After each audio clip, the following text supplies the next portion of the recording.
August 13th, 1977, 11:47 p.m., Hendersonville, Tennessee. The phone rang in Johnny Cash's bedroom, cutting through the late-night silence like a knife. Johnny was already asleep. June reached over to answer, but Johnny was faster. Something about a phone call at midnight always meant bad news, or someone in trouble. Hello. The voice on the other end was slurred, barely recognizable, but Johnny knew it immediately. He'd heard that voice 1,000 times over 23 years, in recording studios, on stages, in the best times and the worst times. John? That you? Elvis? A pause, heavy breathing. Then, I need to talk to you, man. I don't know what I need. Johnny sat up in bed, fully awake now. June was watching him, concerned. She'd heard enough midnight calls from desperate people to know what this was. Elvis, the king of rock and roll, the biggest star in the world, the man who had everything, was calling Johnny Cash at midnight, high out of his mind, asking for help he didn't know how to ask for. And Johnny had a choice to make. The same choice he'd been making for 10 years, every time Elvis called. The same choice that would haunt him for the rest of his life. In 72 hours, Elvis Presley would be dead, and Johnny Cash would spend the next 26 years asking himself the same question. Could I have saved him? If you want to discover the untold stories behind music's most tragic moments, subscribe now. Hit that notification bell, because what you're about to hear is the story of two legends, a friendship forged in poverty, and the phone call that Johnny Cash could never forget. Where it all began. Sun Records, 1954. Memphis, Tennessee, 706 Union Avenue, Sun Records Studio. Two young men stood outside the small recording studio, both holding guitars, both broke, both hungry for something they couldn't quite name. Johnny Cash was 22 years old, Air Force veteran, married with a baby, selling appliances door to door to survive. He'd been trying to get an audition with Sam Phillips for months. Elvis Presley was 19 years old, truck driver, living with his parents in public housing, shy, polite, called everyone sir and ma'am. He'd already recorded a song at Sun as a gift for his mother, but nothing had come of it. They met in the waiting area, both nervous, both convinced they weren't good enough. You here to audition? Johnny asked. Elvis nodded. Yes, sir. You too? Yeah, name's J.R. Cash. Friends call me John. Elvis Presley. They shook hands. You any good? Johnny shrugged. Dunno. Guess we'll find out. Neither of them knew that they were standing at the beginning of something that would change music forever. That within 2 years, both of them would be famous. That they'd become brothers in a way that transcended fame or success. That one day, one of them would watch the other one die slowly, unable to stop it. Elvis went in first. Johnny sat in the waiting room, listening through the thin walls as Elvis sang. The voice was different, raw, powerful, like nothing Johnny had ever heard. When Elvis came out, his face was flushed. I think I messed it up. Sounded good from here, Johnny said honestly. You really think so? Yeah, man, you got something special. Elvis smiled, that shy, crooked smile that would one day make millions of girls scream. Thanks. Good luck in there. Johnny's audition was rocky. He was nervous, kept messing up the chords, but Sam Phillips heard something. Come back tomorrow. Let's try again. Over the next year, both Johnny and Elvis became part of Sun Records' family. Carl Perkins, Jerry Lee Lewis, Roy Orbison, they were all kids, all broke, all hungry. Johnny and Elvis bonded in a way the others didn't. Maybe because they came from the same kind of poverty. Johnny from Arkansas sharecropper dirt, Elvis from Mississippi shotgun shacks. They understood each other's hunger, not just for success, for escape, for proof that they were worth something. They'd sit outside Sun Records between sessions, sharing cigarettes, talking about everything. "You ever feel like you don't deserve this?" Elvis asked one night in 1955. "Like it's all going to disappear and you'll wake up back in the projects?" "Every day," Johnny admitted. "But maybe that's what keeps us working, the fear of going back." "I don't want to go back," Elvis said quietly. "I can't go back." Neither of them went back. Within a year, Elvis exploded into superstardom. Johnny followed close behind. The poor kids from the South became the biggest names in music. But success came with a price neither of them anticipated. The descent, watching each other fall. 60s, the pills started. For Johnny, it was touring, 300 shows a year, impossible schedule. Someone handed him amphetamines. "These'll keep you awake." Then barbiturates. "These'll help you sleep." Then more amphetamines to wake up again. For Elvis, it was the army, then Hollywood, then the pressure of being Elvis Presley. The kid who couldn't say no to anyone, who needed to please everyone, who carried the weight of expectations that would crush most people. They both fell into the same trap. Different pills, same addiction. Johnny remembers a night in 1965. He and Elvis were both performing in Vegas. Johnny was so high he could barely remember the show.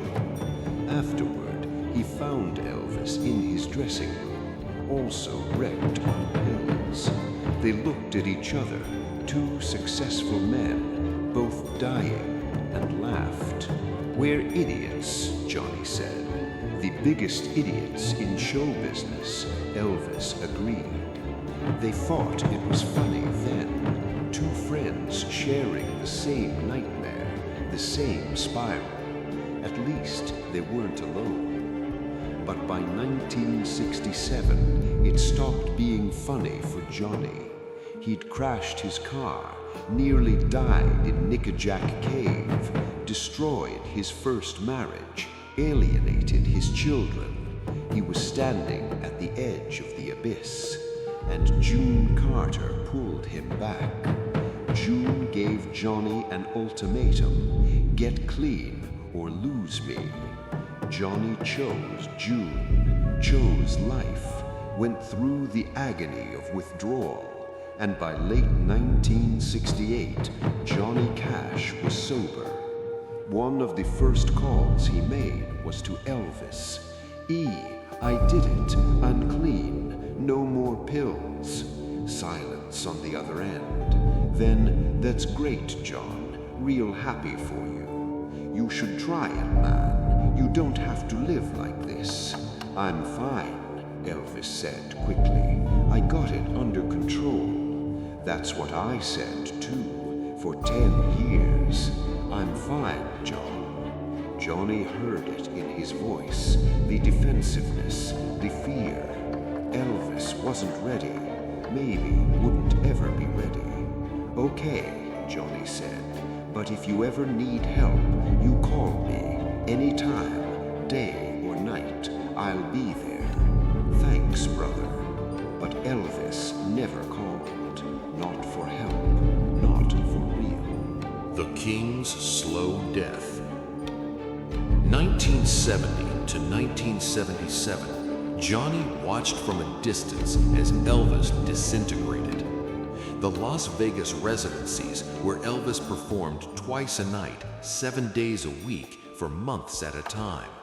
The bloating weight gain, the slurred words in interviews, The concerts where Elvis forgot lyrics, stumbled on stage, had to be helped off. Johnny went to see Elvis perform in Vegas in 1973. It broke his heart. This wasn't the kid from Sun Records. This wasn't the revolutionary who changed music forever. This was a prisoner, trapped by fame, by Colonel Parker's control, by his own inability to say no, by pills that had gone from tools to masters. After the show, Johnny went backstage.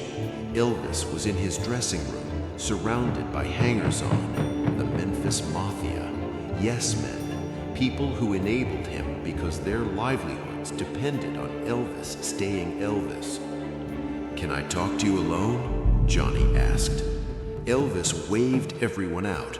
When they were alone, he looked at Johnny with eyes that were barely there. "What's up, John?" "Hey, you're killing yourself." "I'm fine." "You're not fine. I watched you tonight. You could barely get through the show." Elvis's face hardened. "I'm just tired. I perform twice a night, every night. Anyone would be tired." "It's not just tired, it's the pills. How many are you taking a day?" "I don't know. My doctor prescribes them. They're medicine." "They're not medicine when you're taking them like that." "Hey, I've been where you are. I know what this looks like. And I'm telling you, if you don't stop, it's going to kill you." Elvis stood up, defensive now. "I'm not you, John. I can handle my business. Nobody can handle this much. Nobody." "Well, I appreciate your concern," Elvis said coldly, "but I'm fine. Now, if you'll excuse me, I have another show in 2 hours." Johnny left. He tried to reach his friend, and Elvis had shut him out. Over the next 4 years, Johnny watched the reports. Elvis's divorce from Priscilla, his erratic behavior, his canceled shows, his hospitalizations, and Johnny called. Every few months he'd call. "Hey, how you doing?" "I'm good, man, real good." But Johnny could hear it. The slur in the voice, the defensiveness, the walls. Elvis was dying, and everyone around him was either enabling it or pretending it wasn't happening. Except Linda Thompson, Elvis's girlfriend from 1972 to 1976. She tried. She begged Elvis to get help. She tried to limit his access to pills, and Elvis resented her for it. They broke up in 1976. Elvis started dating Ginger Alden, a 20-year-old who had no idea how to save a 42-year-old from himself. By 1977, Elvis was performing shows where he could barely stand, where he rambled incoherently between songs, where the audience wasn't sure if they were watching a concert or a breakdown. Johnny heard of all of it, and he didn't know what to do. How many times can you reach out to someone who doesn't want to be saved? How many times can you watch someone drown while they insist they're swimming? And then on August 13th, 1977, the phone rang at midnight. The call. "John, that you? Elvis?" "Yeah, it's me. You okay?" A long pause. Johnny could hear breathing, heavy, labored, and something else. Crying? "I don't think I'm okay, man. I don't think I've been okay for a long time." Johnny's heart sank. He sat up fully in bed now. June was watching him, mouthing, "Who is it?" "Elvis," Johnny mouthed back. June's face fell. She knew what this meant. "Talk to me, E. What's going on?" I got off stage tonight, Cincinnati, and I couldn't remember half the songs. I forgot the words to Hound Dog, John. I've sung that song 10,000 times, and I couldn't remember the words. Where are you now? On the plane, heading back to Memphis. Supposed to start another tour in 3 days, but I don't think I can do it. I'm so tired, John. I'm so goddamn tired. Then don't do it. Cancel the tour. Take a break. Elvis can't. The Colonel's already sold the tickets. Contracts are signed. People are depending on me. I can't let them down. E, you're more important than any contract. Am I? Sometimes I don't know. Sometimes I think Elvis Presley, the myth, is more important than Elvis Presley, the person. And the myth has to keep performing, has to keep being the king. Can't show weakness, can't stop. Johnny could hear the pills in Elvis's voice, the slurring, the rambling. But underneath that, he could hear something else. Genuine pain, a cry for help. How many pills did you take tonight? Johnny asked gently. I don't know. Dr. Nick gave me my packets. I just take what he gives me. E, Dr. Nick is killing you. He's helping me. I can't perform without them. I can't sleep without them. I can't function without them. That's addiction talking. I know because I said the same thing for 10 years. Silence. Then Elvis said quietly, how did you do it, John? How did you get clean? Johnny's heart leaped. This was it, the moment he'd been waiting for. Elvis was finally asking. I hit bottom, Johnny said. I lost everything, and I realized I had a choice, change or die. And I chose change. But E, you don't have to wait until you lose everything. You can choose now, right now, tonight. It's not that simple. It is that simple. It's not easy, but it's simple. You decide you want to live more than you want the pills, and you get help. What kind of help? Rehab. Real rehab. Not some doctor who'll prescribe you more pills. A place where they'll help you detox, help you figure out why you're using, help you build a life without them. Elvis was quiet for a long time. Johnny could hear him breathing, thinking. I don't know if I can, Elvis finally said. Everyone's depending on me. The tours, the contracts, the Colonel, the guys who work for me. If I go to rehab, it all falls apart. E, if you don't go to rehab, you fall apart. E, what's more important, your life or their contracts?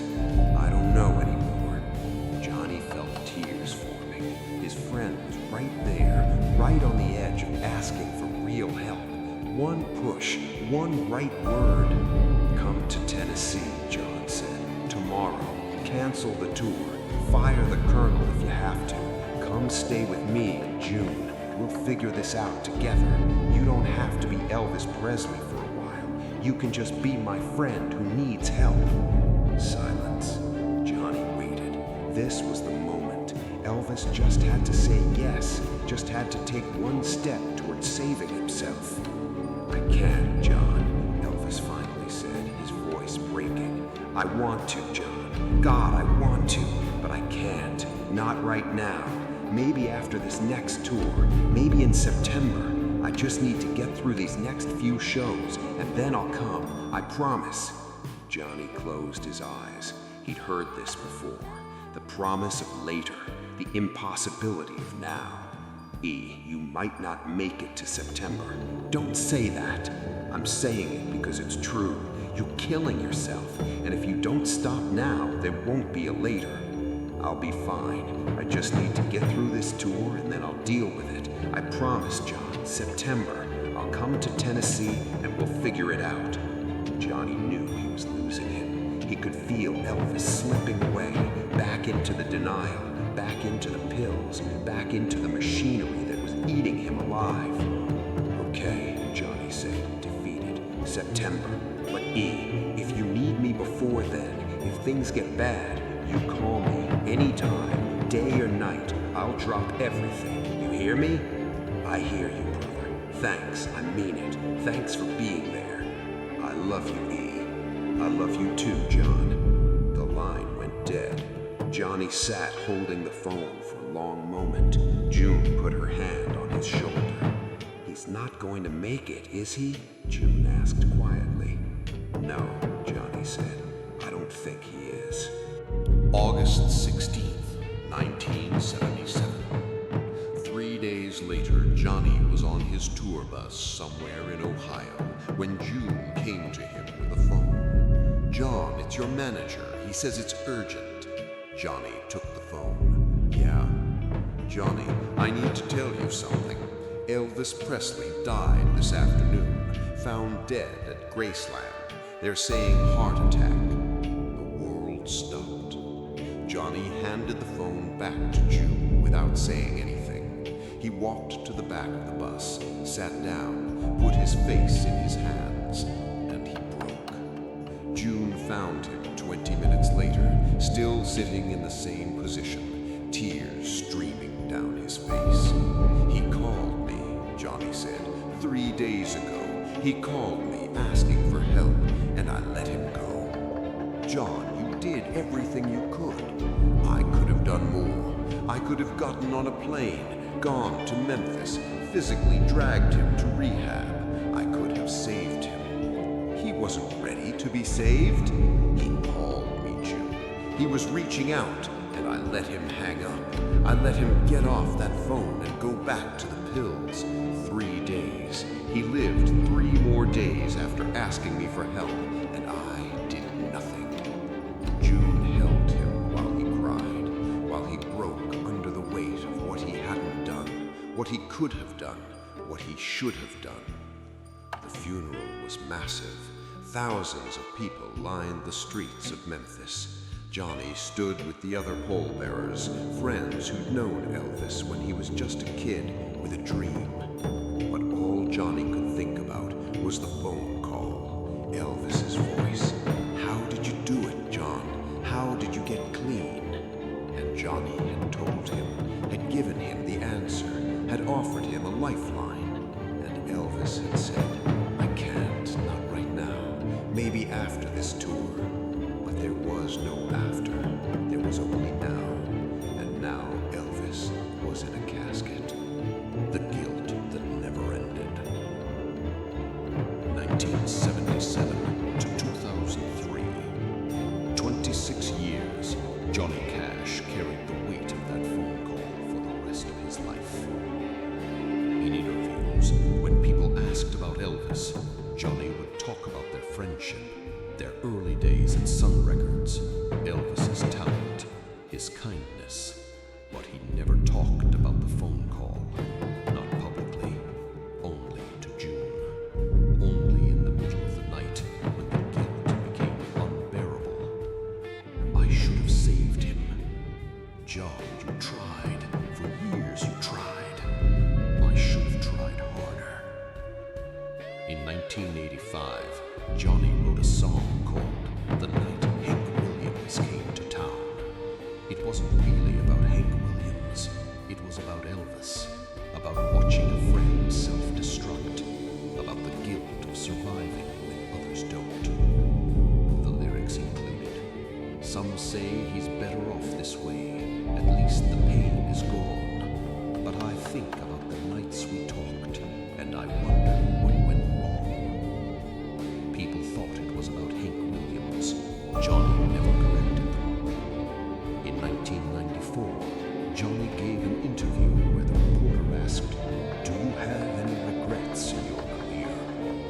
Johnny's answer was immediate. I regret not saving Elvis. The reporter was confused. How could you have saved him? Johnny looked away.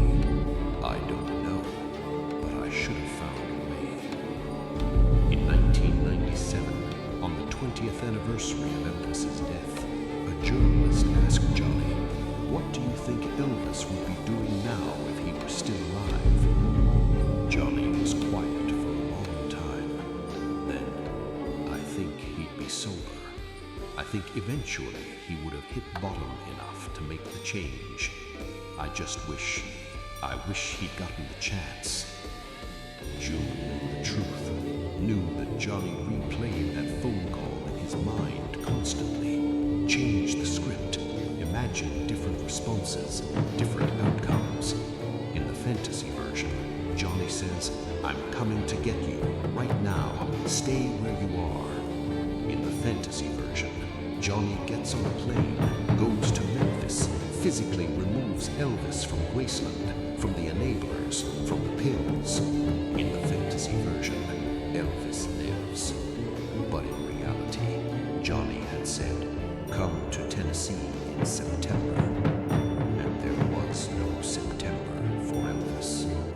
tape nobody knew about. Just before Johnny died, he made a confession. His son, John Carter Cash, was helping him organize his archives, going through old recordings, letters, memorabilia. Johnny pulled out a cassette tape, unlabeled, dusty. "I need you to keep this," Johnny told his son. "Don't listen to it until after I'm gone, but when you do listen, you'll understand." "What is it?" John Carter asked. "A phone call, the last phone call between me and Elvis." John Carter stared. "You recorded it?" "I didn't mean to. The phone in my bedroom was connected to a recorder I used for song ideas. It was running that night. I didn't even realize until weeks later. I almost erased it, but I kept it. I don't know why. Maybe because it was the last time I heard his voice. Maybe because I needed to remember what I didn't do." "Dad!" "Just keep it, and someday, when enough time has passed, maybe people should hear it, not for entertainment, but as a warning about what happens when we don't save each other." Johnny Cash died on September 12, 2003. John Carter kept the tape for 20 years. In 2023, he finally listened to it, and then he made a decision. The tape has never been fully released. John Carter played portions of it for a documentary crew in 2023, but insisted it remain private out of respect for the Presley family. But those who've heard it describe it as one of the most heartbreaking documents in music history. Elvis's voice, slurred but desperate, asking Johnny how he got clean, asking if it's really possible to come back from the edge. Johnny's voice, gentle but firm, offering help, offering hope, offering himself as proof that recovery is possible. And then the moment, the crucial moment. "Johnny, come to Tennessee tomorrow. We'll do this together." "Elvis, I can't, not right now, maybe September." "Johnny, you might not make it to September." "Elvis, I'll be fine." The documentary crew asked John Carter, should this be released? Should people hear it? John Carter's answer, "I don't know. Part of me thinks it's too private, too painful, but part of me thinks it's important, because there are a million Elvises out there right now, people in trouble, people afraid to ask for help, people saying I'll get clean in September. And there are a million Johnnies, people who love someone in trouble and don't know how to save them. Maybe hearing this, hearing how close Elvis came to asking for help and how the timing just didn't work out, maybe that will make someone pick up the phone today instead of waiting for September." Today, there's a memorial at Sun Records in Memphis, a plaque commemorating the artists who started there. Elvis Presley, Johnny Cash, Carl Perkins, Jerry Lee Lewis, Roy Orbison. But what's not on the plaque is the truth, that behind the music, behind the fame, these were just kids, poor kids who made it big, who struggled with the weight of success, who didn't have roadmaps for how to handle addiction, fame, pressure. And some of them made it, and some of them didn't. Johnny Cash made it because June refused to let him die, because she gave him an ultimatum, because he hit bottom hard enough to bounce back. Elvis didn't make it because nobody around him was willing to say no, because Colonel Parker cared more about money than Elvis's life, because the Memphis Mafia enabled everything, because he was trapped in a machine that needed him to keep performing regardless of the cost. But there was one moment, one phone call, where Elvis reached out, where he asked the question he'd been afraid to ask for years: how do I get clean? And Johnny gave him the answer, gave him the roadmap, gave him an invitation to safety. But Elvis said, not right now, maybe September. And 3 days later, Elvis was dead. The lesson. The tragedy of this story isn't that Johnny didn't try to save Elvis. It's that he tried for years, called, visited, offered help, modeled recovery. But you cannot save someone who isn't ready to be saved. Johnny knew this intellectually, but emotionally, he never forgave himself for not trying harder on that last call. I should have gotten on a plane, Johnny said years later. I should have gone to Memphis. I should have dragged him out of there. But June's response was always the same, and Elvis would have resented you and sent you away because he wasn't ready. The question isn't, could Johnny have saved Elvis? The question is, could anyone have saved Elvis?